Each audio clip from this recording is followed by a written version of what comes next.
सबके प्रणाम करै छी। हम भावना मिश्रा। एखन हमर सबके साथ एकांत जी छथिन, एकांत राजीव झा जी छथिन। तऽ इनकर बारेमे की हम परिचय देब। इनका तऽ सब जानिते छियै, अपन सबके मिथिला मैथिलीमे इनकर रचना, इनकर किताब के सब बहुत ही प्रशंसा करने छथिन आ सबके बहुत नीक लागे छै। तऽ हम अहाँके स्वागत करै छी हैप्पी फॉर यू पेज पर। और बहुत बहुत आभार कि अहाँ हैप्पी फॉर यू पेज पर एलहुँ और हमरा सबके साथ जुड़लहुँ। तऽ एखन जे छै अपना सब जे छै किछु कविता और किछु मिथिला मैथिली पर परिचर्चा करब। तऽ अहाँके स्वागत अछि हैप्पी फॉर यू पेज पर। धन्यवाद भावना जी। धन्यवाद जे छै से पहिल बात तऽ ई जे सुखद जे एहि पेज पर अपने मिथिला मैथिली के बारे में काज कऽ रहल छी। किया तऽ पेज पर हम कनि जाके अहाँके देखलियै। आवाज फेर कनि कम आबि हाँ, रहल छै। जी जी जी। जी जी तऽ पेज पर हम जाके देखलियै तऽ ओहिमे की छै जी जी कि हमरा जे बुझायल ओहिमे ई विभिन्न विषय पर सिर्फ कथा जी साहित्य टा नहि छै, विभिन्न विषय के ओहिमे उठायल जा रहलैए। जेना एकटा जी देखलहुँ अपने के जे good touch and bad touch. हालांकि जी जी पहिने तऽ एकर आवश्यकता छलै या नहीं छलै, लेकिन बदलैत जी समय के जी जी संगे बच्चा सबके ई सब हाँ जे जी शिक्षा छै आवश्यक शिक्षा जी भऽ जी गेलैया। जी जी जे जी तरह परिवेश बदलैया ताहिमे तऽ काफी रास विषय देखलियै जे हमरा एक तरह से जी नीको लागल।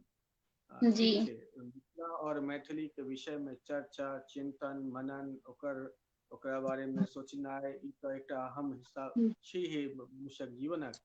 लेकिन संगे जी संगे जी इहो सत्य छै जे हमसब एकटा सामाजिक व्यक्ति सेहो छी, समाज के एकटा हिस्सा सबको सेहो प्रणाम छी, जी जी हम पारिवारिक भावना हिस्सा सेहो मिश्रा। छी। जी जी विभिन्न जे विषय छै ओहि विषय के जी अपने उठा रहलहुँ हैं। तऽ धन्यवाद अपने के सेहो हमरा एहि जी जी पेज पर जी आमंत्रित करबा योग्य बुझबाक के लेल। और पेज से जे अखन सबटा श्रोता सुनि रहल छथि हुनका फेर सबके अहाँके सेहो आवाज धन्यवाद। बहुत कम आबि रहल और छै बीच बीच हाँ, में। जी पेज के माध्यम से जे कोई भी हमरा अखन सुनि रहल छथि हुनका सेहो हम अपन जे छै से आभार प्रकट करैत छियनि। जी हुनकर सेहो हम अभिवादन करैत आर जे छै से हम ई अहाँसँ पूछय लए चाहब कि अपन सबके मिथिला मैथिलीमे जे छै एखन जे कोरोना काल में जे छै से बहुत ही रचनाकार बढ़लखिन हेँ, तऽ हुनका की रचना करबाक चाही, किछु अशुद्धि भी आबि रहल छै। तऽ ओहिमे हुनका अहाँके नजर में ई नीक गप छै या केना अहाँके लागल? एकटा बात अपने कहियौ हमरा कि जी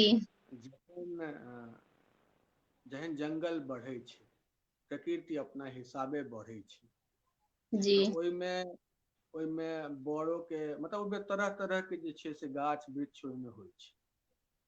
जी सदाबहार सेहो होइ छै, पैघ पैघ जी यूकेलिप्टस सब सनक सेहो होइ छै, आ छोट जी छोट झाड़ी सेहो होइ छै, नहि होइ छै? जी तऽ जी जी सब तरहक ओहिमे फूल सेहो होइ छै, ओहिमे हम्म, काँट हम्म, सेहो होइ छै। तऽ कहबाक के तात्पर्य ई छै जहन प्राकृतिक रूप से कोनो चीज के विकास होइ छै जी तऽ ओ जे छै ओ बड़ा सघन होइ छै, आ सघन हेबाक लेल आवश्यक छै कि जी सब तरहक चीज हेतै ओहिमे जी समावेश हेतै। जी लॉकडाउन भेलैया, लॉकडाउन भेला के बाद ओ जे एकटा समय भेटलै ताहिमे बहुत गोटे एहन सौभाग्यशाली रहथि जे ओहि समय के हम्म, सदुपयोग साहित्य सेवा के लेल कऽ सकला। हम्म, तऽ हम्म, हमरा बुझाइये कि बहुत गोटे के लिखै के अवसर भेटलनि आ नीक बात छियै।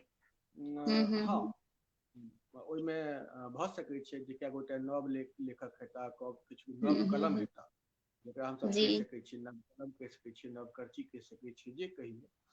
तऽ हुनका एकटा चीज जरूर हेबाक चाही, हुनका भीतरमे हरदम अपना आपके परिमार्जित करैके, नव चीज सीखैके संगे संगे जे जे श्रेष्ठ छथिन हुनकासँ जी मार्गदर्शन लैके एकटा हेबाक चाही। जी हुनका जी लेल जी आवश्यक जँ ओ साहित्य करैत छथि तऽ साहित्यके जी अध्ययन सेहो करी, जी किया जी तऽ जी अध्ययनसँ पैघ कोनो मार्गदर्शक छै नहि। आ संगे संगे कए बेर की होइ छै कि अध्ययनो काज नहि करै छै।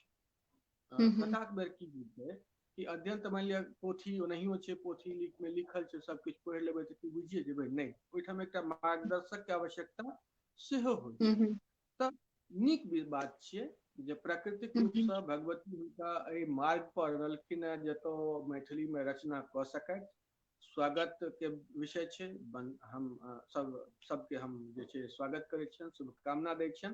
आ संगे संगे एकटा सलाह तऽ नहि कहि सकै छी, या तऽ सलाह की देल जाय, लेकिन हाँ तखन की होइ छै कि अपना दिससँ जे हम कहऽ चाहबनि वो इएह कि अध्ययन करू और संगे संगे मार्गदर्शन जी, मार्गदर्शन बहुत जरूरी छै। बिल्कुल बहुत बिल्कुल जरूरी सही छै, कह रहल छियै। जरूर लिअ। अध्ययनो जी करू, जी नीक चीज जी, अध्ययन जे छै अध्ययन तऽ ने बहुत ही जरूरी छै। जहन अहाँ अध्ययन करबै तखने अहाँ जे छै से लिख सकै छी, तखने अहाँ किछु कऽ सकै छी। अध्ययन तऽ बहुत ही जरूरी छै। हाँ ओ लिखैके तऽ लेल बहुत आवश्यक, लिखैके लेल एहन छै भावना जी कि बहुत बेसी हम्म आवश्यकता अध्ययन करै छै। कए बेर एहनो होइ छै कि हम्म बहुत हम्म सतही अध्ययन पर सेहो अहाँ लिख जेबै, हम्म किएक हम्म तऽ आवश्यक नहीं छै जे कविता जे विषय पर लिखल जा रहल छै ओकरा पूर्ण रूपसँ ओ कविता केना लिखल जाइ छै ताहि पर निर्भर करै छै। जी लेकिन जी जी जखन अध्ययन रहै छै तहाँ जी छोटमे क्या कहै छै, गागर में सागर के भरि लेनाइ। जी हम्म जी, जे अपने के भेटत महान महान साहित्यकार के बात में की अंतर की हमरा सब सनक जी एकटा कवि, जी जे जी कवि अपना आपके भगवती कहि लैया, हम तो नामे में कवि एकांत लगा लेने छी, कोई हमरा हम कवि नहीं छी। एकटा हमरा सब एकांत सनक प्रिय। जी जी जी जी एकटा हमरा सब सनक व्यक्ति आ एकटा जे महान साहित्यकार सब भेलखिन हैं, हुनका बीच के अंतर की छै? हुनका बीच के अंतर एकेटा छै, हुनकर अध्ययन। हुनकर अध्ययन, हुनकर मनन, हुनकर अन्वेषण, विषय पर हुनकर जे चिंतन छनि, ओ जी जी जी चिंतने जे वह मूल कारण छै, वह अंतर छै जे जी साहित्य में सेहो परिलक्षित होइ छै, जीवन में सेहो जी जी जी परिलक्षित होइ छै। बहुत नीक काज केलनि, बहुत बढ़िया बात छै, सबके लिखक चाही, खूब लिखै, जी जी लिखै जी में एकदम रुकावट नहीं होय, आ संगे जी संगे जी ओकर गुणवत्ता के बढ़ावे दुआरे अध्ययन आ जी जी मार्गदर्शन के पथ अगर लैत तो सबटा बहुत जी बढ़िया छै, बहुत बहुत जी सुखद जी छी। आब अपना सबके बातचीत आगाँ बढ़तै तऽ हम चाहबै कि आर हेतै, मुदा अहाँ अपन कोनो एक कविता सुनैबतियै तऽ हमरा सबके नीक लागतियै। जी जी ई तऽ अपेक्षित रहबे करै कि जहन कार्यक्रम के जी जी आरम्भ हेतै जी अपने जी हमरा कहलहुँ हैं तऽ हेबे करतै, जी जी लेकिन जी ओहिसँ पहिने एकटा छोट छिन बात कहऽ चाहब जे मातृभाषा व्यक्ति के जन्मों से पहिने जे छै, जहन ओ जी गर्भ में जाइ छै, जी ओहिसँ पहिनहिए अगर देखिए तऽ मातृभाषा ओहि संगहिये छै। जी 16 टा जे संस्कार छै कोनो मनुष्य के जेकर चर्चा छै, तऽ 16 संस्कार से पहिनहिए से मातृभाषा संगे व्यक्ति के जे छै ओ छै, बनल छै। तऽ ई तऽ नहि कहब जे मातृभाषा कहियासँ लिखऽ लगलहुँ, कहियासँ बुझऽ लगलियै, लेकिन जे परिवेश में हमरा सभक, हालांकि किरण जी मतलब एकटा ठीक छै एकटा एहन बैकग्राउंड रहलै जाहिमे मैथिलीके लेल बहुत किछु भेल, लेकिन शिक्षा दीक्षा जाहिमे भेल ओहिमे की जी छै कि बीच बीच में अहाँके मैथिली, आवाज बहुत ही कम आबि रहल हाँ छै, हाँ अगर हाँ हाँ हाँ हाँ हम जी जी कनि बाहर एक आबि रत्ती गेली अहाँ जी, जी जी तऽ मैथिली के बुझै में कने जी समय लागलै, जी थोड़ समय लागलै। जी जी जी तऽ एकटा कविता जहिया हम लिखने रही ओ, जी हमर प्रथम कविता थी जी जी मैथिली के, और संभवतः हम एग्जैक्ट रचना काल तऽ नहीं कहि सकै छी, लेकिन जी संभवतः ई 1995-96 के आसपास के अच्छा थी। अच्छा अच्छा अच्छा जी, तो वो एकटा रचना हम अपने के जी सुनाबै छी, एक मिनट खाली समय देल जाओ। जी, ये 1995-96 के आसपास के रचना छियै, जे मैथिली में हम कहि सकै छियै कि एक तरहसँ मैथिली में हमर ई पहिल रचना छी। जी किया तऽ जी जी नैसर्गिक रूपसँ जो हम लिखनाइ शुरू केने रही तऽ जी पढ़ाई लिखाई बेसी हिंदीए में हुए, गाम घर में जी हिंदीए चलै छलैया, जी तऽ हिंदी में, तकर बाद जे कने माने तऽ लिपि देवनागरी लेकिन उर्दू जी एहिमे लिखै छलहुँ हेँ, तऽ जी एखन हम अपने प्रस्तुत करै छी। पहिल रचना छी हमर, एकटा मतलब पितामह के एकटा लाइन छलनि, एकटा कविता छलनि हैं अच्छा अच्छा कतय नुकायल छिहे श्याम। अच्छा। हालांकि वो जे कविता छै ओकर भाव किछु और छै। जी हम ओहि जी भाव ओहि अवस्था में ओहि भाव के नहीं पकड़ पायल रहियै। जी तऽ ओतेक नहीं पढ़लो नहीं रहे पूरा, झूठे किया कब अपने लग में फूस बन जी करै छी, तऽ पढ़नियो नहीं रहियै पूरा, तऽ ओ कने जी मने जी में वही एकटा पाँति के लऽ कऽ हम पूरा कविता बनेने छियै। जी जी ई हमरा दिससँ समर्पित छलनि हमरा। प्राप्य अहीं गाबि कऽ हम सुनेबै, ककरो हाँ हाँ पसन्द हाँ, होइया बिल्कुल नहीं बिल्कुल। जी जी जी, हालांकि बिल्कुल गाबऽ बिल्कुल। नहीं अबैया, नहीं नहीं, गाबऽ नहीं स्वागत अबैया छै हमरा। स्वागत छै। नहीं नहीं नहीं, प्रशांत जी स्वागत छै। हम देखलियै, प्रशांत जी वाला में देखलियनि जे ओ बहुत रास गायक गायिका के लेल चिंतित छलथि, लेकिन हम नहीं छी। नहीं नहीं, बिल्कुल बिल्कुल बिल्कुल, गाबि कऽ सुनाबिए, हमर सबके नीक लागतै सबके। जी जी कमे हम सुना रहल छी, कनिये सन। जी जी जी। प्राप्य अहीं मार्ग अहीं, प्राप्य अहीं मार्ग अहीं, मुक्ति अहीं करना,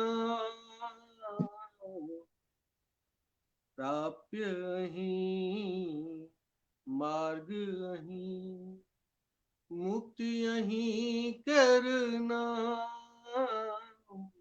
कतय नुकायल छी हे श्याम। ई कोई गायिका गाबत तऽ बेसी बढ़िया छै, ई अहिना छलै, कतय नुकायल छी हे श्याम। अच्छा आब जी जी जी हेरी हेरी पथ आँखि थकल अछि, आउ अहाँ की मोन बिकल अछि। वाह। हेरी हेरी पथ आँखि थकल अछि, आउ अहाँ की मोन बिकल अछि। दिन राति हम जप करै छी, दिन राति हम जाप करै छी, लै छी अहीं करना, कतय नुकायल छी हे श्याम, कतय नुकायल छी हे श्याम। आगाँ और छै, बताबै जी छी। पूर्वा पछवा हवा सँ गुनै छी, बाट बटोही सँ हम पूछै छी। पूर्वा पछवा हवा सँ गुनै छी, बाट बटोही सँ हम पूछै छी। कियो ने कहैया देखू हमरा, कियो ने कहैया देखू हमरा, कतय अहाँ केर ठाम, कतय नुकायल छी हे श्याम, कतय नुकायल छी हे श्याम। लंबा चौड़ा छै, जी जी जी, लंबा सुनबे। चौड़ा कविता छै, तऽ ई आर पूरा सुनेबे सुनाबी तऽ की? हाँ हाँ, सुनाबे, बिल्कुल बिल्कुल। काफी लंबा गीत छी, काफी अच्छा लंबा अच्छा, गीत बहुत छी। ज्यादा लंबा छै। अच्छा अच्छा अच्छा हाँ, अच्छा। ई पूरा लंबा छै, ये बहुत विदा छै बहुत गीत। ही नीक है। जी जी जी, बहुत ही नीक नीक रहे, बहुत ही बढ़िया। आर बहुत आदमी अपन सबसे जुड़ल छथिन। सुधीर अंकल भी छथिन, पल्लवी प्रभाकर छथिन, सुकन्या झा, सबके बहुत बहुत धन्यवाद कि अहाँ सब जुड़ल छी। आर तहे दिल से शुक्रिया कि टाइम दऽ रहल छी हैप्पी फॉर यू का। आर एते नीक रचनाकार के अपना सबके रचना सुने के मौका मिलले है, तऽ एकरा बिल्कुल अहाँ सब जे छै सुनियो और शेयर करियो। भावना जी, सबसँ जी पहिल बात तऽ एते नीक रचनाकार नहि, सब रचनाकार नीक छथिन। दोसर बात, हम तऽ साहित्य में एबे केलहुँ से कहि सकै छियै जे एक तरहसँ दुर्घटनावश आयल छी, मैथिली साहित्य में खास कऽ। अच्छा। हाँ, हमर बड़ा नैसर्गिक तरीकासँ हम नहीं आयल छी, प्राकृतिक जी जी रूपसँ, जी, जेना कविता लिखब, जेनाकि पल्लव देलथि। हमर हमर अगला सवाल अहाँ से रहे कि अहाँ एतऽ तक केना एलियै, अहाँके जे छै से अपन मैथिली साहित्य में केना रुचि भेल, ई हमर अहाँ से ई सवाल रहे। तऽ चलू, हाँ, ओहि पर अहाँ आबिये गेल छी तऽ बता दिअ। जी जी ई एकटा कविता जे अपने के सुनेलहुँ हम अपना जी पितामह के ओहि काल में जे हमरा बुद्धि रहै ताहि के हिसाब सँ हमर जी श्रद्धांजलि छलै। हम अपने कहबे जी केलहुँ जी। गोटेटा कविता के पाती लऽ कऽ। अहाँ के लेकिन आवाज फेर हम रिक्वेस्ट करब कि कनी एक रति नहि कम नहि आबि रहल ओ छै। जी जी हम करै छियै ओ जी। कने किछु मोबाइलो में छै समस्या बुझाइया। हाँ कनी नेटवर्क के इशू भी हेतै। जी जी आब ठीक आबि रहल ओकर बाद छै। जी जी ओकर बाद कमोबेश जे छै हम जी रचना कहियो कहियो के करैत रहलहुँ। जी आ एक बेर हम हिंदी में जेना पहिनैये कहलहुँ अपने सबके हम हिंदी में और उर्दू कहि लियौ ओहिमे बेसी रचना करैत जी जी जी नैसर्गिक रूप से आरंभ सँ। जी एहि सत्य के स्वीकार लै में कतहु जी बेसी हमरा दिक्कत नहि अछि। तऽ जी हमर जे पिति छलाह जेठ पिति आदरणीय स्वर्गीय कैलाश जी नाथ झा, जी जी तऽ ओ हमरा एक बेर कहलनि जे तू जी लिखै छें तऽ जी तू एकटा भाव छै ओहि पर लिख न मैथिली में। हम पुछलियनि जी की? तऽ हमरा कहलनि जे हम्म मिथिला में जते माय छै ओ सभक बाल हम्म बच्चा बाहर। हम्म आ माय विरह के गीत गबै छै। हम्म संतानक लेल अगर देखियौ जे तरह सँ पलायन भेलैया तऽ ताहिमे की हम्म भऽ गेलै कि प्रत्येक डीह पर माय बाप टा अपने के भेटत। बाप तऽ बाहर सही घूमो फिर लै छै। बाप तऽ हम्म बाहर घुमो फिर लै छै ठीक छै संग समाज हम्म बेसी कऽ लै छै। माय सब जे छै ओ विरह के गीत गाबि रहलैया अपना संतान के बिल्कुल लेल अपना बाल बच्चा के लेल। सही कह रहल छियै। विरह मात्र केवल मात्र अपना प्रेमी के लेल टा नहि होइ छै। ओ प्रेमी तऽ किछो भऽ सकैत छै ओ प्रेमी बिल्कुल ईश्वर सेहो भऽ सकैत छथिन। जी ज्ञानेश्वर जी जी प्रेमी भऽ जाइ छथिन तऽ ओ लोक हम्म भक्ति में चलि जाइत ओकरा भक्ति लोक कहै छै। चैतन्य महाप्रभु जी भऽ जाइत रहै ठीक छै। जी जी जी जी संतानो प्रेमीये थिकै प्रेमे थिकै ठीक छै। हम्म तऽ हमरा बुझाइया कि संतान के लेल ओ एकटा कहलनि हमरा कविता लिखी हम्म और हम कविता लिखने रही आ संगे हम्म संगे अपने संभवतः भऽ सके जानैत हेबै राज्य हम्म के नाम। राज्य के नाम जानै छियै? हम्म ई पड़लै दरभंगा मधुबनी के बॉर्डर लग में पड़ै छै राज्य। जी तऽ जी जी ओहिठाम आदरणीय जितेंद्र बाबू ओहिठाम एक बेर कार्यक्रम भेल रहै जाहिमे बहुत रास मैथिली के जे गणमान्य व्यक्ति सब छथिन ओ सब आयल छथिन। ओहिठाम हमरा ई कविता पाठ करैके अवसर सेहो भेटल रहए। ओ कविता हम अपनेके सुनाबै छी। हमरा एक मिनटके समय दिअ अपने।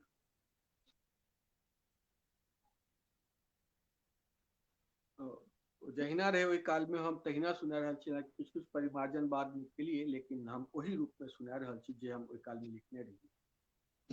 डीह परहक भूत जकाँ घुमैत झुरकुट बुढ़िया। डीह पढ़क भूत जकाँ घुमैत झुरकुट बुढ़िया परिवारक स्मरण पड़िते जाइत अछि भुरभुरा जेना घुरिया। डीह पढ़क भूत जकाँ घुमैत झुरकुट बुढ़िया परिवारक हम्म स्मरण पड़िते जाइत अछि भुरभुरा जेना घुरिया। स्वामी के जीबैत तऽ सब किओ ठीके रहत। स्वामी के जीबैत तऽ सब किओ ठीके रहलै। तेलगर आ हम्म टुनमुनिया सब घर दुआरि भरल रहलै।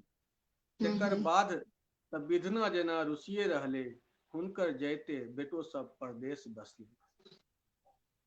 हम्म स्वामी के जीबैत तऽ सब किओ ठीके रहलै तेलगर आ टुनमुनिया सँ घर दुआरि भरल रहलै।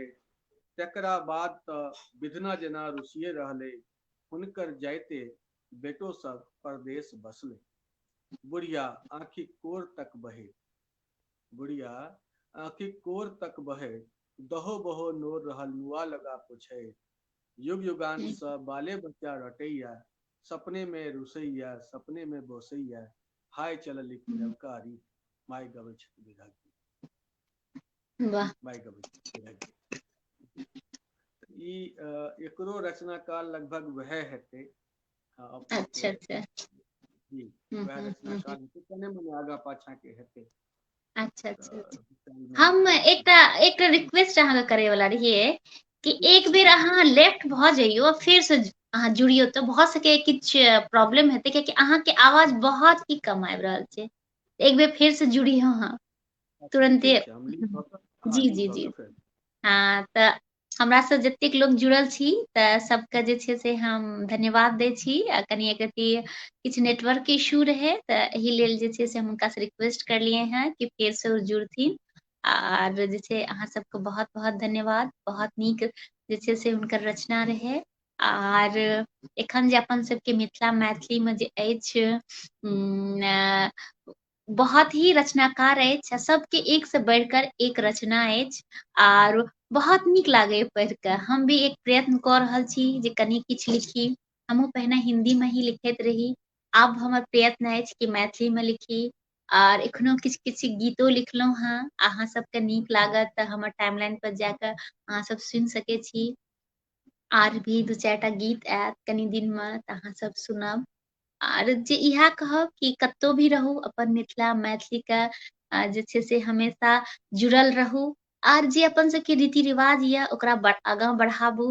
आर जे छै से रूपम मिश्रा जी, सुकन्या वाह धन्यवाद, ममता झा दीदी बहुत सुंदर अभिव्यक्ति, अर्चना मिश्रा दीदी प्रणाम दीदी, अहाँ सब जुड़ल छी बहुत नीक लागैए। कोनो भी कार्य ताबत तक जे छै से सफल नहि होइ छै जाबत तक कि सबके जे छै से सबके सहयोग नहि मिलै छै। तऽ जाब इहो कार्यक्रम अहाँ सबके सहयोग से ही जे छै चलि रहल छै हैप्पी फॉर यू। तऽ अहाँ सब हैप्पी फॉर यू से जुड़ल रहू आर अपन सहयोग हमेशा दैत रहियो। बहुत नीक लागैए जहन अहाँ सबके कोनो पोस्ट हैप्पी फॉर यू ग्रुपमे आबैए आर हम पढ़ै छी, बहुत नीक लागैए। आर अहूँ सब जे छै एक दूसरा के पोस्ट के पढ़ू, लाइक कमेंट्स करू। आर एहिमे हैप्पी फॉर यू पेज में जे छै हर बृहस्पति के 5 बजे केओ रचनाकार कोनो ने कोनो रचनाकार आबै छथिन आर जे छै से अपन रचना जे छै सुनाबै छथिन, बातचीत होइए अपन सबके। एहिमे जे छै हैप्पी फॉर यू पेज में जे छै सोम दिन भोरमे भी अहाँ सब जुड़ि सकै छी 7 बजे। आर जे छै मंगल दिन भी एक डांस के मैम आबै छथिन, डांस सिखाबै छथिन। तऽ आब हमरा सबसँ जे छै कवि एकांत जी जुड़ गेला हँ तऽ हम हुनकर स्वागत करै आब छी। ठीक छै, हाँ अखन आवाज हाँ ठीक छै? हाँ हाँ आब आब ठीक छै, ठीक है। हाँ जी जी जी जी हाँ, तखन बहुत कम आवाज होइत रहे ने तऽ हमरा ताहि लेल हम कहलहुँ। जी जी जी माइक के दिक्कत है, एखन ठीक छै ने पूरा आवाज? जी जी जी ओना तऽ बहुत लोग अहाँके बारेमे पता छै कि अहाँके कतऽ घर छै की छै। मुदा हम ई चाहैत रही कि अहाँ जे लोग अहाँके बारेमे बहुत दिल्ली में छै या दोसर शहर में छथिन हुनका नहि पता छै, एकटा अपन अहाँ परिचय दैतियै तऽ सब लोग जे छै से आर भी अहाँ से जुड़तियै। जी नाम हमर सब बुझिए रहल छी, अहूठाम आबि रहल है राजीव झा कवि एकांत। तऽ कवि एकांत जे छै एकटा बाय डिफॉल्ट लेल नाम छी। कनी आओर अहाँ की अपन छै? आर कनी एक रती जोर से ही बाजियौ। जी अच्छा जी जी जी जी अखनो माइक बुझाइया ठीक नहि भेलैया ने? हाँ फेर नजदीक अहाँ नजदीक आबि जाइ छियै तऽ अहाँके आवाज ठीक आबैया, कनिटा एक रती पीछा भऽ जाइ छियै तऽ तखन जी आवाज बहुत कम आबैया। जी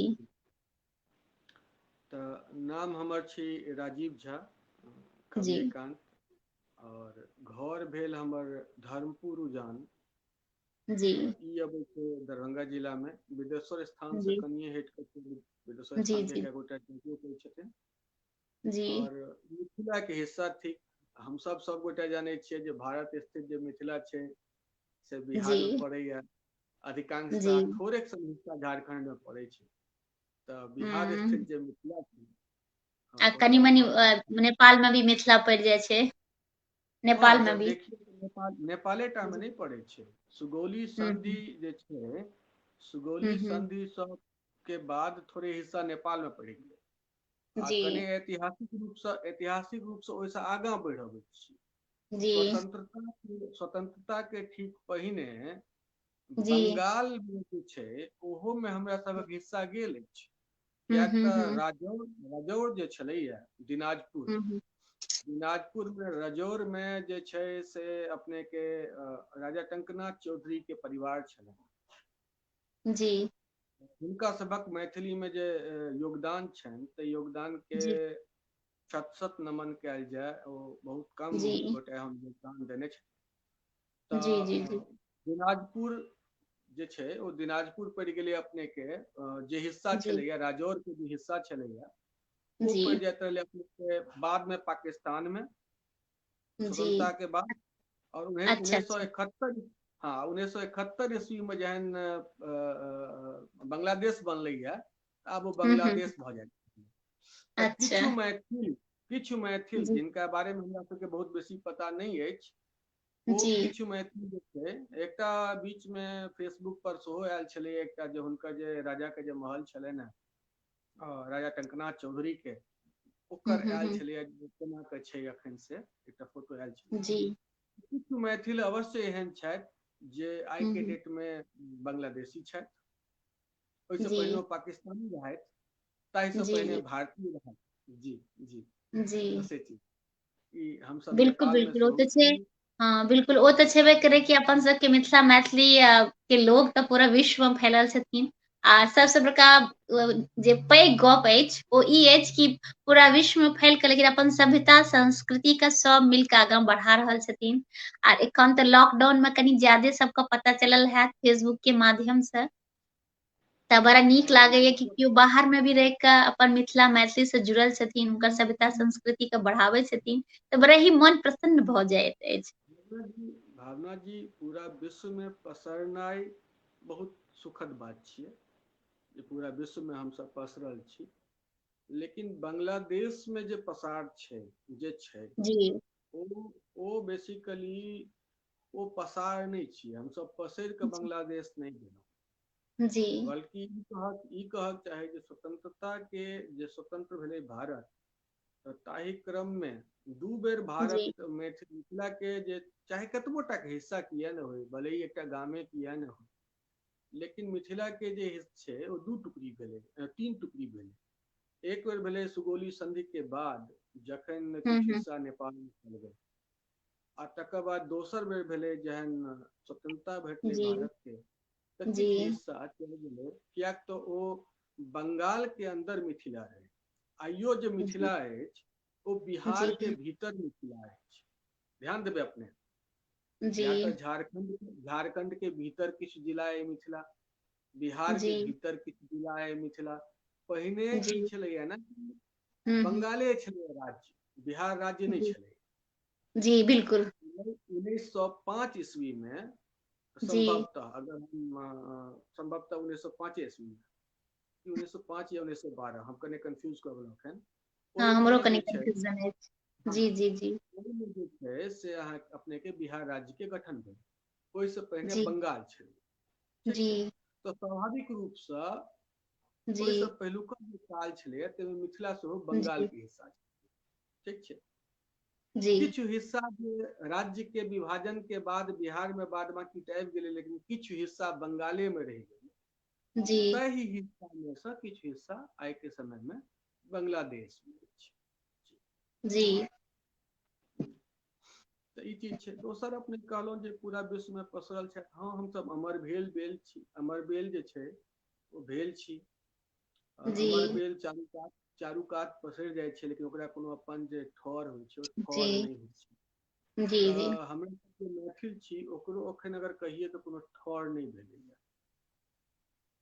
ओकरा जी कोनो जी जी निश्चित स्थान नहि भेलैया ई एकटा छै एकटा समस्या छै जे हमसब एकटा अपना मैथिली एतेक पुरान भाषा मतलब संवैधानिक भाषा सब चीज होइतो लेकिन ओहि भाषाके लेल एकटा क्षेत्र विशेषके हमसब एखन तक जे छै ओ जी देश के नजर में संविधान के नजर में नहि आनि सकलहुं हेँ हमसब मिथिला नहि बना और जै जी लए कऽ कि हमसब कनी मिथिला नहि एक रती अहाँ आर आगाँ आबि जइयो अहाँके आवाज फेर कम आवे लागले कियाकि हमरा नहि सुनाय पड़ै छै तऽ हमरा लागै छै लाइव मे भी नहि सुनाय पड़ैत हेतै ताहि लेल जी हाँ हाँ हेलो तऽ जे हाँ हाँ जी जी कहल जाउ कहल जाउ हाँ हाँ आब जेना नजदीक आबै छी ने तऽ अहाँके आवाज नीक से सुनाय पड़ै छै फेर कनि पीछन चलि जाइ छियै ने तऽ अहाँके आवाज बहुत ही बहुत ही धीरे धीरे आवे छे। तो हम बार बार अहाँ के कहे छी तो कनी रति आवाज कम आवे छै तही लेल। तऽ नीक कह रहल छियै कि एखन जे बातचीत अपन सबके रहे बहुत नीक भऽ रहल छै, लेकिन ई बात पे कनी आर आगाँ बढ़ेबै, एकटा आर अहाँ अपन रचना सुना देतियै तऽ नीक रहतियै जी। हालांकि कोन तरह के रचना सुनायल कोनो जाय भी छै? रचना, कोनो भी रचना जे अहाँके जे छै से अहाँके जे नीक लागे सएह रचना। अच्छा, हाँ, जे हमरा नीक लागे, सुनिहार के नीक लगौन वा नहीं लगौन। अगर अहाँके नीक लागे छै तऽ जरूर नीक लागतै। होइ छै ने, देखियौ कोनो बच्चा ही होइ छै, सब बच्चा बहुत प्यारा रहे छै लोकके, लेकिन एक बच्चा कनि एक रति हल्का सा लागे छै कि ज्यादा अटैचमेंट रहे छै। माय बाप से हाँ, कर रहल छी तते नहीं, अहाँके तऽ सब रचना अहाँके लेल एक इएह एक तरह से बुझियौ तऽ बच्चे की तरह भेल, कि सब एक हाँ, पर एक बहुत ही प्यारा अछि। मुदा फिर भी ओहिमे से एकटा हैत जे ई हाँ ई रचना हमरा बहुत पसंद अछि। ई तऽ खैर बड़ा कठिन छै कि ई रचना हमरा एकटा कोनो बहुत प्यारा है, मतलब सभेटा रचना जी प्यारा है। हाँ, हम तऽ अखन ई कहब जे प्रासंगिक की छै, तऽ जी एकटा जेना किसान आंदोलन चलि रहलैए, तऽ ताहि जी पर जी जी छोट छोट छिन कविता छै, ओ अपने सब जी सामने जी जी प्रस्तुत करैत छी। जी प्रासंगिक बुझाइए, समसामयिक जी बुझाइए। जी तामह न, जी जी जी जी जी हाँ अनुमति छै हाँ ने सुनबियौ? जी जी जी हाँ हाँ हाँ तामह न, जी तामह न, तो जी कोदारि जी चलाबह हर। जी जी हम कविता सुना रहल छी, ठीक है। जी तामह न, तो कोदारि चलाबह हर, दहक चौकी ओलाबह जोत, पाड़ह बिया पटाबह खेत। जी फेर से ध्यान देबै। तामह न, तो कोदारि चलाबह हर, दहक चौकी ओलाबह जोत, पाड़ह बिया वाह पटाबह पता खेत। हाँ हाँ आनह आनह करीन लगाबह ढुइस भूरह हूर। वाह लगाबह ढुइस भूरह हूर, छकरह आरि रौदी दाही तोहर कपार। नारा तऽ लगिते छ, जय जवान जय किसान जय विज्ञान। वाह वाह, बहुत नीक मिला कऽ अहाँ लिखलहुँ, बहुत ही नीक, बहुत बढ़िया, बहुत बढ़िया। जे जी किसान छै, वस्तुतः जे जी कृषक के जे हालत छै, हम हम्म। एहि वर्तमान आंदोलन के लऽ कऽ नहि किछु विशेष टिप्पणी करय चाहब, किया तऽ राजनीतिक चीज भऽ जाइ छै। जी लेकिन कृषक के लेल एकटा गंभीर जे कार्यक्रम हेबाक चाही, तेकर हम्म। अभाव आइयो से नहीं, स्वतंत्रता के काले से छै। जी और एकटा अगर हम सब देखिए तऽ न्यूज में हरदम सुनैत रहे छियै जे नासिक में प्याज फेकल जा रहले है, सड़ि रहले है, किसान ओहिना फेक जाइ छै मंडी में, आ हम्म। एहिठाम 20 रुपए किलो हम्म 50 रुपए किलो बिकाइत कहै छै। हम्म एकर मतलब ई हम्म नहीं छै जे कृषक के जे छै हम्म ओकरा संगे न्याय नहीं भऽ रहल। हम्म। हम एहिमे कोनो राजनीतिक चीज के बात नहीं करब, लेकिन एकटा जी आमूल चूल परिवर्तन के आवश्यक छै। जी एकटा समग्र दृष्टिकोण के आवश्यकता छै, कृषक के प्रति जी एकटा दृष्टिकोण के आवश्यकता छै। तऽ वएह छै, वही भाव से लिखल कविता छलैया जे अपने के जी सुनावल। जी आर एखन जेना कोरोना काल मे जे एखन एहिबेरका जे खेती भेलै हेँ, तऽ ओहिपर हम एकटा छोट सनके 4-5 दिन एकटा बिहनी कथा लिखलहुँ हेँ, 2-3 मिनट हाँ, के अछि। तऽ बहुत हम बढ़िया। अहाँके सुनाबै छी, हम अहाँके सुनाबै छी। अचानक से अहाँ कहलियै किसान के गप ने, तऽ हमरा अचानक से याद आबि गेल, आ हम सोचलहुँ कि जरूर अहाँके सुनाबै छी। जरूर जरूर। डेगची 2 घंटा से चूल्ही पर चढ़ल अछि, मुदा एखन धरि भात नहि भेल। गे माय भूख लागल, बड़ जोर से भूख लागल, खाय ले दे न। बौआ बजला। रितिया कहलखिन कनि थाम न, एखन कनि देर लागतै। बौआ काने लगला। माय के आंखि से नोर झड़ि रहल अछि। ओ से सोचे लगली ई बेर कोरोना के कारण सब किछु बंद होय के कारण समय समय पर खेत ने बौग करल गेल, आर मजदूरी भी नहि भेल, ताहि लेल कहुना के जे छै उधार लऽ कऽ खेत फसल लगेलहुँ, मुदा सब जे छै बाढ़ि में बहि गेल आर सूद एते भऽ गेल, की हेतै, केना ओकरा जे छै चुकाएब। रितिया के बाप उधार अन्न आने लेल दुकान गेल रहऽ, एखन धरि नहि आयल। एतबा में बौआ हाक दऽ कऽ काने लगला। बहिन रितिया कतबो बोसे लेल चाहली, नहि चुप भेला आ तामस सँ चूल्ही के डेकची में ठेस लगा देलक। ई की? डेकची नीचाँ गिर गेल। ई में तऽ छुच्छे पानि अछि, भात नहि। ई में तऽ छुच्छे पानि अछि, भात नहि। एमे हम बहुत पूरा बढ़िया। कहानी नहि लिखने रही, किछु अपना मन से अथी करलहुँ हम। कखनो कखनो लिखै लए शुरू करलियै, तै दुआरे एक दू लाइन हमर बीच में मिस्टेक भेल, तऽ थीम तऽ अहाँ बुझि गेल हेबै। जी, हाँ, तै निश्चित। दुआरे शब्द, सबसे हाँ, पहली शब्द कनि एक रत्ती हम अथी कए देलहुँ, कियाकि सबसे पहली बात हम ई डायरी में छै लिखने रहियै, तऽ डायरी हम एखन नहि अवेलेबल रहे। जी, बहुत तऽ बढ़िया। इएह एखनका जे स्थिति छै, एखन कोरोना काल में जे किसान के स्थिति छै, जिनका की खेत जे छै से बटेदारी पर करै छथिन, और जिनकर की मजदूरी पे ही घर चलैत रहे, दूटा बच्चा छै, तऽ हुनकर स्थिति एहि बेर बड़ा ही अधला रहलै। तऽ एही इएह कहब बीच कि जे, जी किछु कहै छियै? किसानक जे दुर्दशा छै, ओ जी लगभग कम सब समय में छै। जी एहि बेर कनि बेसी भऽ सकैत छै, लेकिन हाँ, एहि किसान बेर कनि बेसी भऽ गेलै हँ।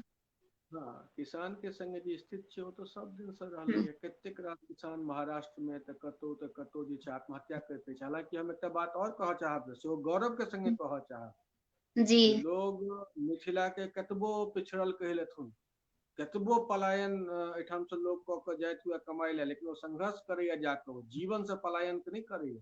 मिथिला में बिल्कुल। आत्महत्या नहीं हुई। जी जी, बिल्कुल मिथिला बिल्कुल। मिथिला में कृषक आत्महत्या जी नहीं करैया, ओ कर्जा जी लऽ जी लऽ कऽ जे छै आत्महत्या नहीं करैया, अपना पौरुष से बाहर जाइया, कमाइया, घर परिवार के भरण पोषण करैया।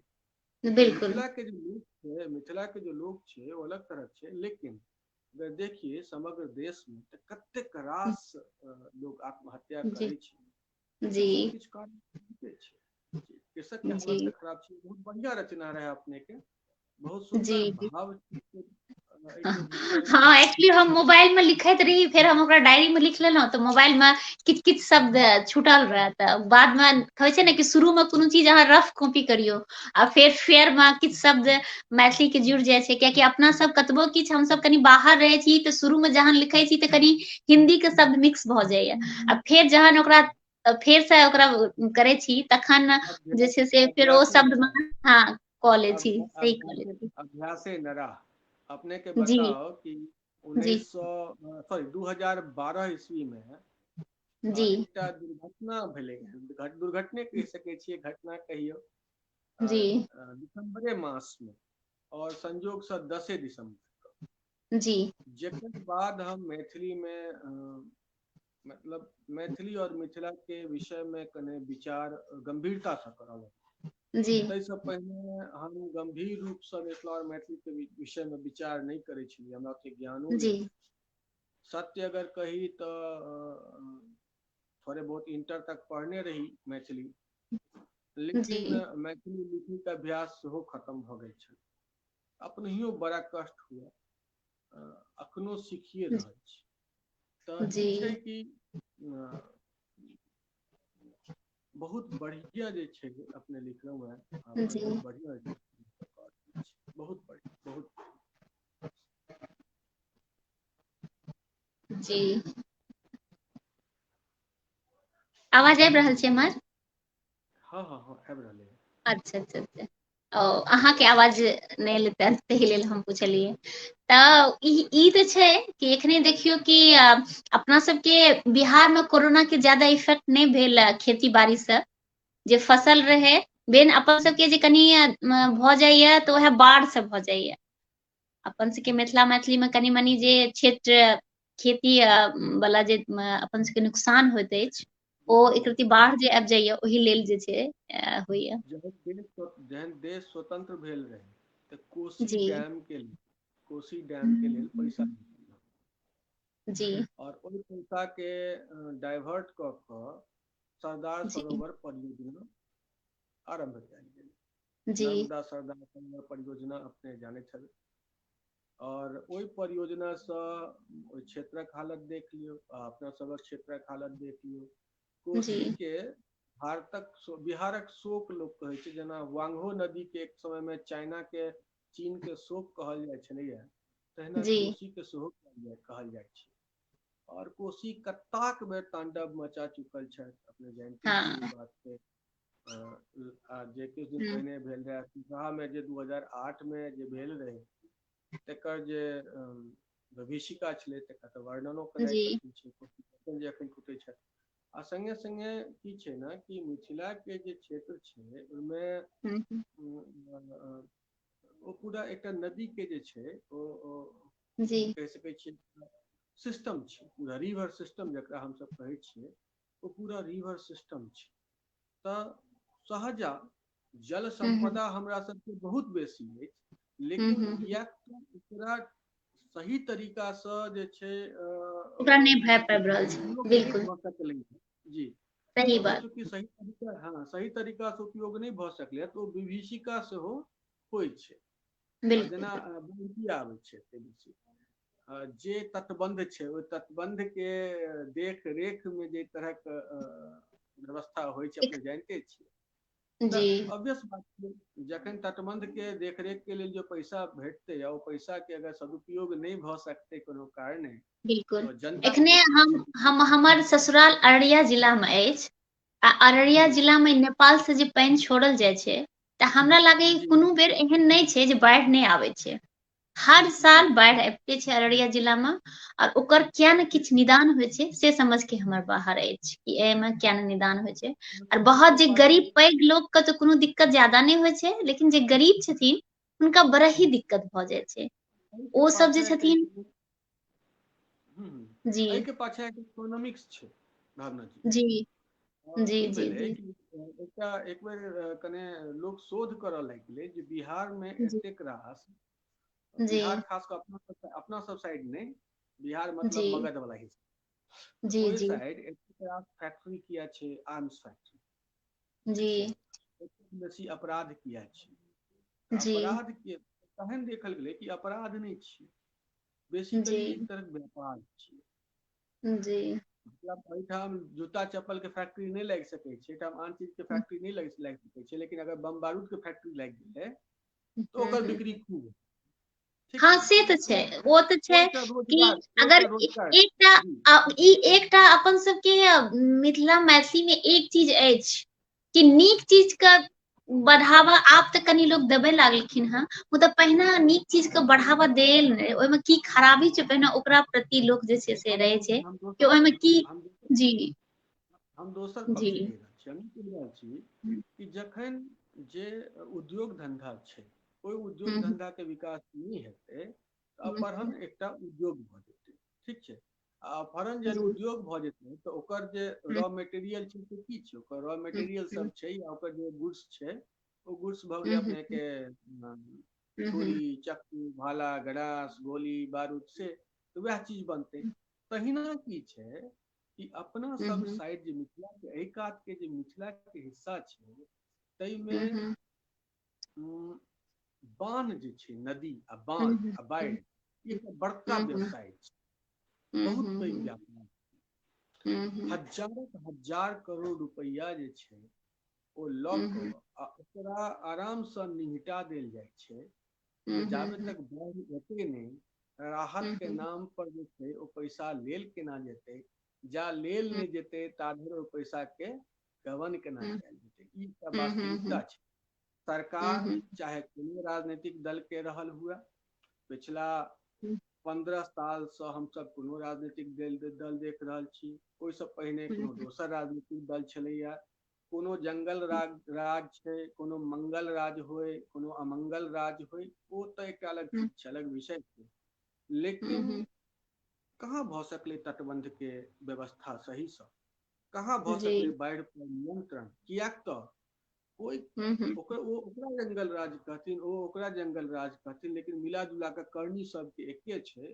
आ ओ ई छै कि हम्म, बाढ़ि एतै, लोग दहेतै, लोग हम्म, दहेतै तऽ ओहिके लेल जे छै से राहत हम्म, सामग्री के नाम पर पैसा जे भेटतै सैकड़ों सैकड़ों करोड़ रुपैया के, ओहि फंड के जवान कऽ लेने छै, ओहो एकटा आमदनी छै। लेकिन खैर चलू, अब नदी के अपने चर्चा केलहुँ, एकटा कविता के तऽ कार्यक्रम छियै, तऽ बिल्कुल कविता बिल्कुल, और जी जी जी बिल्कुल, जी जी जी। ई कविता हम जे छै से लिखै के कोशिशे केने छियै, जी जी जेहन भी भेल, ठीक छै। जी ई छै अहाँके अहीं के तरह जे छै, अहीं के तरह हमहू जे छै से हिंदी से ही शुरुआत करलियै आर हिंदी में ही लिखैत रहिए। फिर अहीं के तरह हमरो भी ज्ञान प्राप्त भेलै कि नहीं मैथिली में लिखबाक चाही, हम मैथिली से जुड़ गेलियै और मैथिली में जे छै से लिखे के प्रयत्न करे लागलियै। जी ई एकटा लोक जे लिखल गेल छै, ओइ काल के जे कल्पना छै, ओ एकटा लोकगीत के छै। जी और लोकगीत तऽ चूंकि लोकगीत के छै, हम गाबि नहि सकब, हम सुना रहल छी, किया तऽ बहुत नहीं बेसी नहीं गबै बिल्कुल के बिल्कुल, प्रयास कोशिश करबै तो पक्का गाबि सकबै। हम केने रहियै, हमरा कोशिश करे में कोनो डर नहीं है, हम 2 बेर कोशिश जी केबे केलहुँ, बिल्कुल हमरा बिल्कुल, जी शुरुआते जी कोशिश जी से केलहुँ, लेकिन एकरा जी हम जी पढ़ि कऽ जी सुनब। आहे कमला माई, आहे कमला माई तोहरे शरण, तुही छिही माय तोहरा जैसन, जी तोहरा के जल से खेती पटै है। अहाँ हमरा भाषा के लेल कहने रही, ओहि पर चर्चा अपना जी सबके नहि भऽ सकल, जी ठीक छै, तऽ ई जी कने भाषा पर ध्यान देल जेबै। जी आहे कमला माय तोहरे शरण, तुही जी छिही माय तोहरा जैसन, तोहरा जी के खेत से खेती, तोहरा के जल से खेती पटै है, तैयो ने जी कभियो पानि घटै है। आहे कमला माय तोहरे शरण, आहे कमला माय तोहरे शरण, पेट हौ तोहरा सोन जैसन माछ, पेट हौ तोहरा सोन जैसन माछ, कास पटेर बोन दूध दही के छाछ, पेट हौ वाह तोहरा सोन जैसन माछ, कास वाह पे पटेर बोन दूध दही के छाछ, आहे कमला माय तोहरे शरण, आहे कमला माय तोहरे शरण। जखनी गोसाही प्रलय मचै है, जखनी गोसाही प्रलय मचै है, पाक पावे धरती खूबे उपजै है। जखनी गोसाही प्रलय मचै है, पाक पावे धरती खूबे उपजै है, आहे कमला माय तोहरे शरण, तुही छिही माय तोहरा जैसन। ई एकटा जे कल्पना जी जी जी, ई जे कल्पना के संगे लिखल गेल छै, ओ छै एकटा अशिक्षित वर्ग जे छै, जी ओहिसँ एकटा व्यक्ति, अशिक्षित जी एकटा व्यक्ति जे छै, जी ओ क्षमा करब, तऽ ओ जे छै से ई गीत गाबि रहल छनि, ओ नाव बहुत नीक चलाइयो रहल, हाँ ओ नाव बिल्कुल चलाइयो रहल, लिखे काल के कल्पना छै, ओहिमे की छै कि कवि अपने नावो चला रहला है, जी आ ओ कल्पनो कऽ रहला है, ओ गाबियो रहला है, ओहि काल में जे एकटा प्रवाह निकलै छै, से प्रवाह जी जी। तखन हम अहाँके बीचमे एकटा रोकने रही, जे अहाँ कहने रही भाषा पर, जे कि हमरो ई कहबाक अछि कि भाषा, जेनाकि मानि लिअ बहुत लोग छथिन कि मिथिला के छथिन लेकिन बाहरे रहले हैं, मैथिली आबै छै लेकिन उनमें अशुद्धता छै, आ एकटा छै कि हर कनि कनि क्षेत्र पर जे छै भाषा के कनि कनि चेंज होइ छै, कनि कनि बदलाव होइ छै, तऽ अब ओकरा की करल जाय, ओकर आलोचना करल जाय या उनका प्रोत्साहन दे। बहुत आदमी अगर लिखतो छथिन तऽ अगर हुनकर भाषा में भऽ जाइ छै तऽ बहुत आदमी एते आलोचना कऽ दै छथिन कि डर के मारे ओ अगला बेर अपन रचना लिखते नहि छथिन। ई आलोचना तऽ हम जी जी जी अपने पूछियो, अपने जे पूछऽ चाही से गंभीर विषय जी छै, तऽ इएह मतलब तऽ एना छै कि जी आलोचना कर्ता जे भी छै, हुनका जी आलोचना करे के अधिकार के दे, हुनकर भाषा मैथिली छियनि, जी ओ के कहलकै हुनका, मैथिली जी एकटा लोक भाषा के अर्थो अगर ठीक से बुझै छथिन, तऽ जी हुनकर भाषा में जी संस्कृत शब्द के समावेश कोना भऽ जाइत रहल, जकरा जी ओ शुद्ध कहि रहल छथिन, ओ जी वस्तुतः अशुद्ध मैथिली छै। जी ई ठीक छै कि वर्तमान जे परिदृश्य छै, ताहिमे अहाँ जी मतलब हम बहुत बेसी में नहीं पढ़ऽ चाहब, जे शुद्ध की और अशुद्ध की, लेकिन मैथिली एकटा लोक भाषा थी आ लोक भाषा थिके, ओकरा अशुद्ध कहि कऽ कहे के जे छै ओ अधिकार केकरो जी नहि छै। जी मतलब बिहार में जेना लोग हिंदी बजे छै, ओहो जी हिंदी थिक। बिल्कुल। आ बम्बई में लोग कहे छै तेरे को मेरे को, ओहो हिंदीए थिके। हरियाणा में बजे छै ओहो हिंदीए थिके। बिल्कुल। दिल्ली में बजे छै ओहो हिंदीए थिके, यूपी में बजे छै ओहो हिंदीए थिके। तो मैथिली ई विचार किया आबै छै? ठीक छै, बिल्कुल। एखने जे एकटा शब्द बजे छियै वाला शब्द जे अखन अहाँ करलियै हैं यूज, तऽ कतौ जे छै बजे छियै कहै छै, कतौ कहै छियै बाजे छियै। तऽ अगर जतऽ बजे छियै कहै छियै, जतऽ बाजे छियै, तऽ ओकर कहे के कनिटा के अंतर भऽ जाइ छै, कनी कनी दूरी पर। जी भावना जी, सबसे पहिल बात तऽ ई छै, कहै छथिन पानि पियब, लिखै छथि पानी। ठीक छै, हम बहुत बेसी एहिमे नहीं जाय चाहब, कियाक तऽ बहुत जी सारा चीज छै। कहियो अपने बिल्कुल पानी तऽ नहीं पियै छी, अपने पानी नहीं पियै छी, अपने पानि पियै छी। ठीक छै, बिल्कुल पानि बिल्कुल। लोक भाषा कहै छै कि पानि पियै छी, पानि पियब। ठीक छै, आ लिखता जेहन शुद्ध में तऽ पानी लिखता। तऽ की पानी छै होइ छै। कि जी जी पानी, हालांकि एकर आवश्यकता सेहो पड़ल हेतै, हम एहि चीज के जी विवरण बहुत बेसी नहीं कहय चाहै छी। बिल्कुल। लेकिन शुद्ध मैथिली के नाम पर मतलब जे तरहक अपने के एकटा चीज और बताबी, खोजि कऽ कहै छी। 1965 ईस्वी में जहन मतलब साहित्य अकादमी में मैथिली के लेल गेलै, ओहि काल में एकटा शुद्ध पंचकोशी कऽ कऽ सिद्धांत कऽ कऽ, मतलब ओहि चीज के लऽ कऽ बहुत रास काज भेल छै।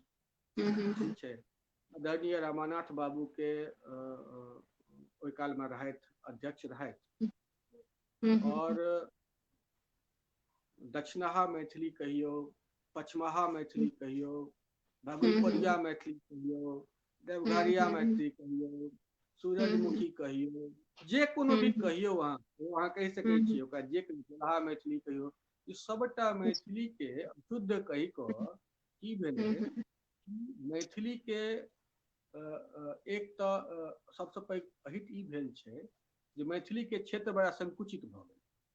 जी ठीक छै, मैथिली बाजल कए जिला में जाइए, तऽ तखन अहाँके 2टा जिला आबि जायत। क्रमशः ओहो सब ई कहनाइ छोड़ि देलकै जे हम मैथिली के हिस्सा छी। ठीक छै, कोई अंगिका बनि गेल, कोई बज्जिका कहऽ लगलै, कोई किछो भऽ जाइत रहलै, कोई किछो भऽ जाइत रहलै। एक्चुअली मैथिली के मारै के लेल जे छै, ठीक छै, ई एक तरहक षड्यंत्र छलै हिंदी वाला सबके, और एहि पर विशेष चर्चा बाद में कऽ सकै छी कखनो। जी बिल्कुल बिल्कुल।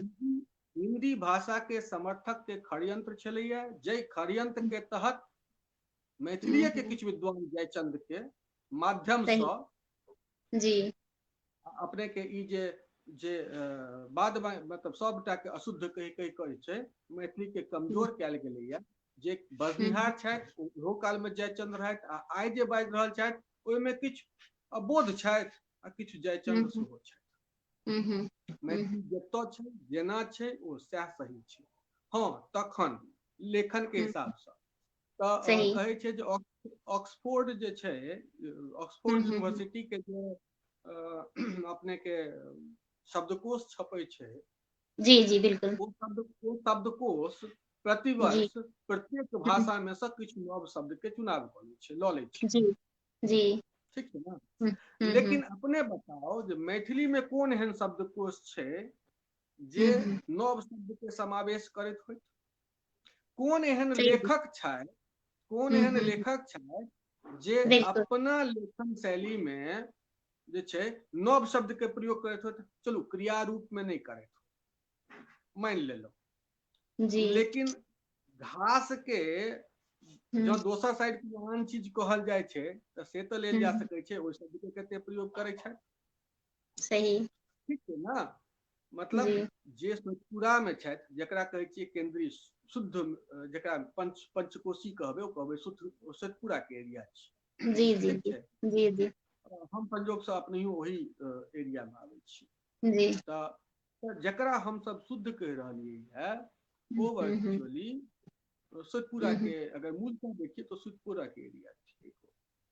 तो हम सब प्रयोग क्यों नहीं करै छी? हम दक्षिणहा के जे ओहिठाम के जे स्थानीय शब्द छै ओहि चीज के प्रयोग किया नहीं करै छी? जखने ओहिबरका शब्द के लेके बात करबै सब गोटा विरोध करऽ लगता।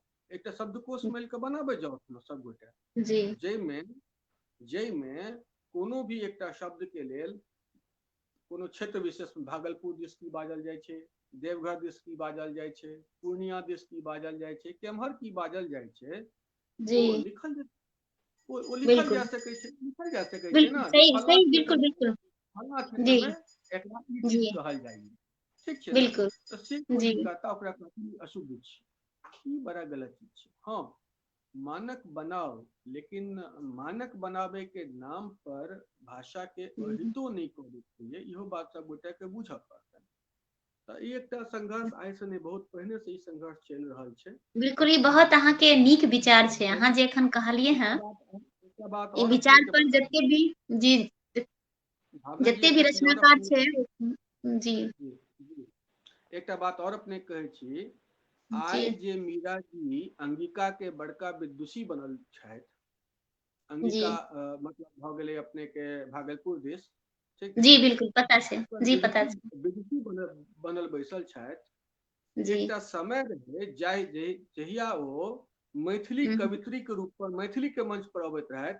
आ हमरा एहि मोबाइल में, ये मोबाइल अगर अपने देख रहल हो अबै कि हाँ, हमरा एहि मोबाइल में अखनो किछु साक्ष्य बाकी अछि जाहि में मीरा जी जे छै वो मैथिली के कवित्री बन के अबैत मंच पर।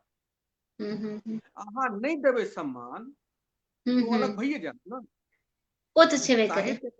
हाँ, हम एक चीज कह चाहब, हालांकि हम कोनो संस्था पर नहीं प्रश्न उठाबऽ चाहे छी, कोनो व्यक्ति पर नहीं प्रश्न उठाबऽ चाहे छी, लेकिन एक मानसिकता पर जरूर प्रश्न छै। बिल्कुल सही बात कह रहल छी। दोसर बेर के साहित्य अकादमी पुरस्कार जे छै ओ मुंगेर दिस के व्यक्ति के चुनाव भेल रहे, एकटा छला है, ठीक छै। मुंगेर के एकटा साहित्यकार छला, हुनकर नाम के चुनाव भेलै, लेकिन घोषणा नहीं भेलै।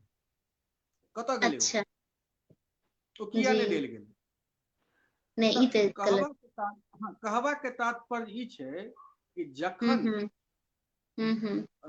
कोनो भी संस्था के जे प्रमुख छथिन ओ दूरदर्शिता के परिचय नहीं देथिन, ओ समग्रता के परिचय नहीं देथिन, ओ जे छै से भावी समय के नहीं देखथिन। आइ के समय में के बाजि रहल है शुद्ध मैथिली? कोई नहीं बाजि रहल है।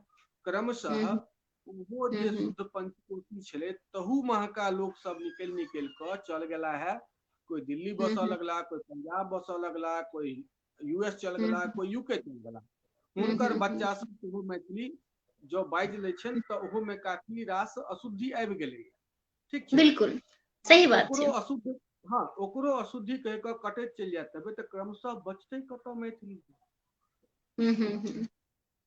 सही कह रहल छी, जी जी बिल्कुल। नहीं, अशुद्धि आबि रहलै है, वो अशुद्ध छै, हम ई नहीं कहै छी कि अशुद्ध छै तो ओकरा अशुद्ध नहीं कहल, लेकिन मतलब 2.5 कोस पर बोली भए छै, मतलब बोली बदल जाए, बिल्कुल बिल्कुल बिल्कुल, टोन बोली सब बदल जाए, जी हाँ, सब बदल छै। तो ओई चीज के स्वीकार करक चाही। आ लोग के जे भविष्य छै ओकरा दूरदृष्टि मतलब की छै, आबै वाला समय की हेबऽ जा रहलै है। तो स्वतंत्र भारत में आक्रामक हिंदी, स्वतंत्रता काल से पहिने से हिंदी आक्रामक, स्वतंत्र भारत में आक्रामक हिंदी के अछैत यदि हम मैथिली के जे तत्काल अशुद्धो क्षेत्र जकरा हम सब कहै छी ओकरा यदि अपना में नहीं समेट लैत रहब, ओकरा अगर दुत्कारैत रहबै तो मैथिली के कते पैघ क्षति होय वाला छै एहि बात के नहीं बुझलखिन। आ तेकर परिणाम आइ मैथिली भुगत रहल है। अब मैथिलीए टा नहीं भुगत रहल है, मिथिला सेहो भुगत रहल है। जखने अंगिका के कंसेप्ट आबि गेलै तो अंग प्रदेश के कंसेप्ट आबि गेलै, जखने बज्जिका के कंसेप्ट आबि गेलै तो बज्जी प्रदेश के कंसेप्ट आबि जाइत रहलै, ठीक छै। तो एहि तरीका से मिथिला और मैथिली दुनू के क्षति भेलैया। और की कहल जाए, ये लंबा बहस के मुद्दा छै, बहुत लंबा बहस के मुद्दा छै। सही कह रही। कोई किछो कहै छथि हम तो एतबेटा कहब अपने के जे जेना हुए लिखै चल और अहाँ जेना लिखै छी सेह थिक मैथिली। एकटा बात बिल्कुल खाली जी यदि पुरस्कारक लाभ नहीं हुआ तो जी पुरस्कार के खाली लाभटा अगर नहीं राखी मोन से अगर हटा दिए तो अहाँ अपन मोनक बात बाजि सकै छी। व्यक्ति बिल्कुल तखन अपन मोनक बात नहीं बाजि पबै छै जखन ओकरा कोनो एहन अभिलाषा भ जाइत रहै छै जे जी अभिलाषा अंततः पूर्ण हेतै सत्ता के द्वारा। सही बात मतलब जे शासन में बैसल छै, जे सत्ता में बैसल छै, जो कोनो पदासीन व्यक्ति छै, ओकरा जी द्वारा जो अहाँके कोनो इच्छा के पूर्ति भ सकैया तखन अहाँ कमजोर भ। यदि ओहि जी तरहक इच्छा अहाँके हृदय में नहीं अछि तऽ अहाँ कमजोर नहीं छी। अहाँ लिखैत रहू, के बाजत अहाँके मैथिली नहीं छी, के बाजत अहाँके अशुद्ध छी मैथिली। उलटि कऽ कहियो न जे घर में निमन के बजै छ, घर में सोहारी तोहर के खाइ छ, पहिने जाकऽ सीखब। जी गलत कहि रहल छी कि सही बहुत छोट छोट शब्द के उदाहरण देलहुँ हैं। बिल्कुल लोक बिल्कुल भाषा सोहारी के तऽ लोक भाषा सोहारी के शब्द मतलब तऽ सही में हमर से सब हमरो सबके घर में सोहारी शब्द हटि गेल अछि। अरे सही बात अहाँ बड बहुत नीक नहीं सब गोटा कहै छै बहुत नीक लगैया, के कहै छै निमन लगैया। जखने कहबै तऽ कहै रढ़ा बोली किया बजै छ, अरे भाई रढ़ा बोली नहीं भेले बजतै तऽ कि मैथिली बजतै तऽ मैथिली बजतै तऽ ओहिना ने बोली बजतै। मैथिली बजतै जी तऽ संस्कृत थोड़े बजतै, संस्कृत आयल जकाँ। जकरा संस्कृत पढ़बाक सही ओ संस्कृत पढ़ै लए, जकरा जी मैथिली लोक भाषा रहलै है मैथिली। परिमार्जन जी एकरो में एलै है, ओहिमे ओहो में कने शालीनता आयल है, ओकरो में कने मधुरता तो सब दिन छलै है। देसिल बैना सब दिन मीठा हो, तो विद्यापति कहि गेलखिन, विद्यापति तो ओही काल में संस्कृत छोड़ कऽ मैथिली लिखने छै। जी ताहि दुआरे ओ एकटा महान सामाजिक क्रांति छै, महान सामाजिक आंदोलन छै। आइ विद्यापति के लोग जे छै हुनकर महत्ता नहीं बुझि रहलै हैं। जाहि काल में मतलब संस्कृत के छोड़ कऽ कोनो आन चीज में लिखल नहीं जाइत रहे, ताहि काल में विद्यापति ओहि दलित अशिक्षित वर्ग के लेल वो लिखने छै, संस्कृतो लिखने छथि, लेकिन ओहि के लेल लिखने छथि। ओ एकटा आंदोलन छियै, ओ एकटा सामाजिक क्रांति छियै, जो दलित जी समाज के लेल क्रांति केलखिन, जेकरा लेल जी हुनका परिणामो भुगतऽ पड़ल छनि। तऽ खैर जी तऽ ई चीज कहि रहल छी हम अपने के कि ओ मैथिली कतऽ चल जेतै। अहाँ संस्कृत बना दैत रहबै ओकरा, ओहिमे संस्कृत के शब्द के घुसिया रहल छी।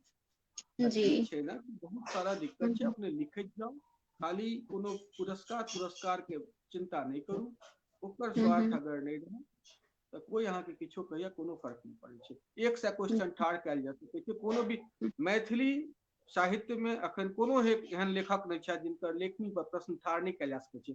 कोनो ककरो पर कयल जा सकै छै प्रश्न ठाढ़, बिल्कुल किनको लेखनी के किनको शैली पर कयल जा सकै छै प्रश्न ठाढ़।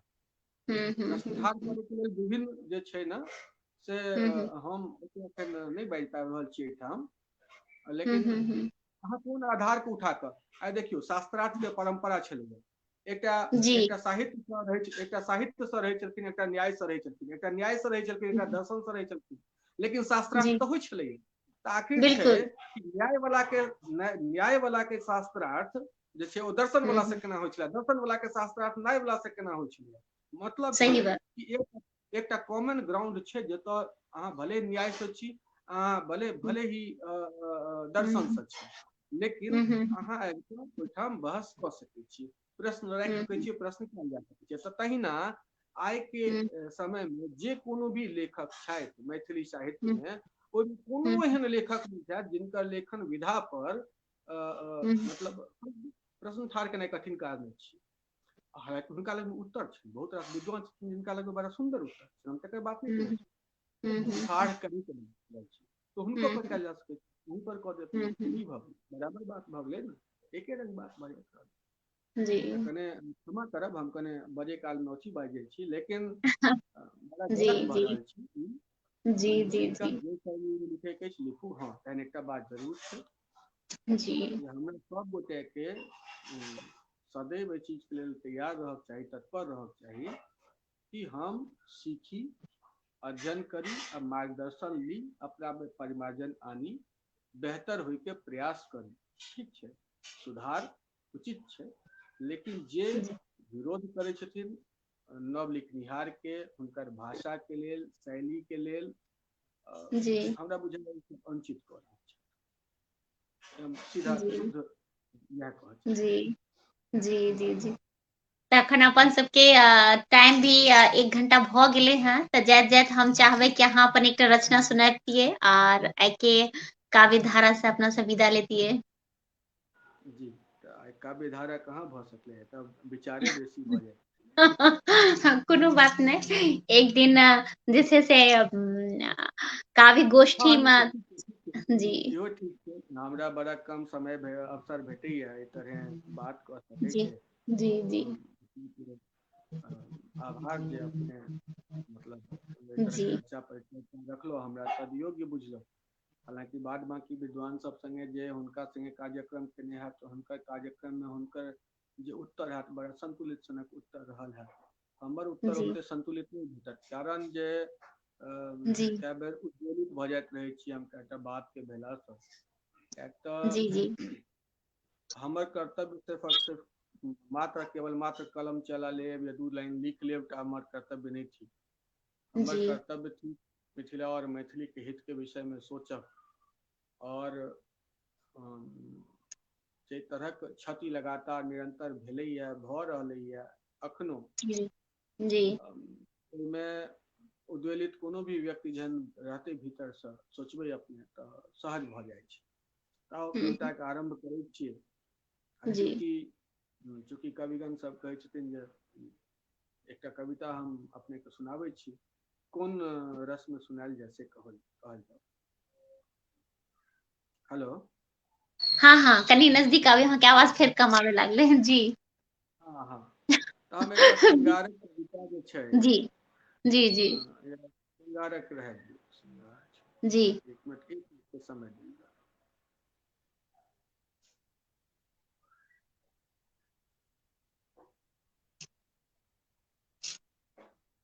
चलिए, क्योंकि हमरा लग में कविता सब रहे छै लिखल, लेकिन बहुत सम्हारि कऽ नहीं राखल छै, कतौ कतौ राखल अच्छा रहै।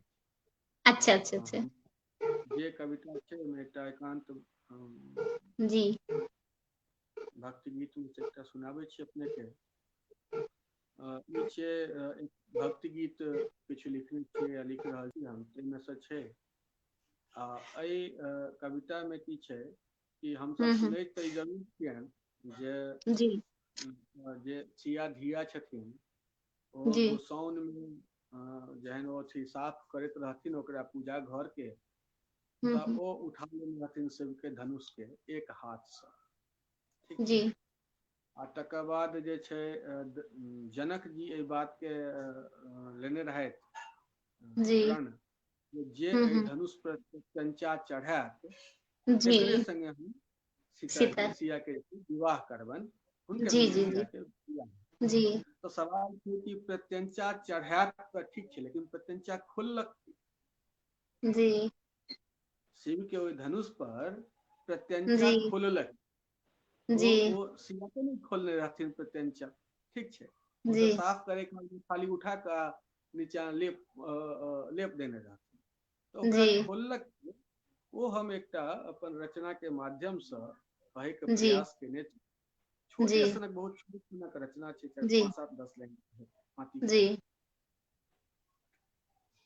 परशुराम छलखिन अपने के ओ जी जी क्षत्रिय संहारी कहल जाइ छलनि। जी जी हम्म वएह छै, परशुराम जग चर्चित क्षत्रिय संहारी है।